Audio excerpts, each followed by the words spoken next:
It's showtime, nakahanda na ang lilipatan. Naging usap-usapan sa isang Facebook page ang di umano'y pagtatapos ng It's Showtime sa GMA Network ngayong taon dahil matatapos na umano ang kanilang kontrata dito. Kung irirenew man daw sila ay hindi pa natin alam kahit may umuugong na balitang mukhang hindi na. Ayon pa sa post ng nasabing Kapuso fan page, may mga kumakalat ding post sa ibang social media pages na masama umano ang loob ng It's Showtime sa GMA dahil nga mukhang wala pang kasiguraduhan kung patuloy pa silang mapapanood dito. Malalaman umano sa mga susunod na araw ang katotohanan tungkol sa balitang ang TikTok lock ang ipapalit sa time slot ng maiiwanan ng kapamilya nung time show na It's Showtime sa GMA 7.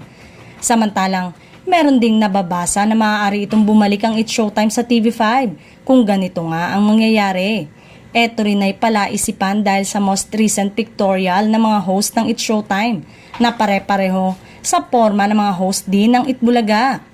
Mapapatanong ang ilan kung totoo nga bang babalik sila sa TV5. Ngayon kung totoo nga, paano na kaya ang Itbulaga? Tuluyan na kaya silang aalisin sa TV5 o ililipat na sila ng time slot? Sa ngayon ay tikom pa din ang bibig ng ABS-CBN maging ang GMA at mga host nito sa kabila ng mga balitang napipintong pagtatapos ng kontrata sa GMA. Ngunit sinigurado naman ang madlang people na kahit umano saan mapunta ang Showtime ay susundan nila ito at mananatiling loyal sa kanilang paboritong programa.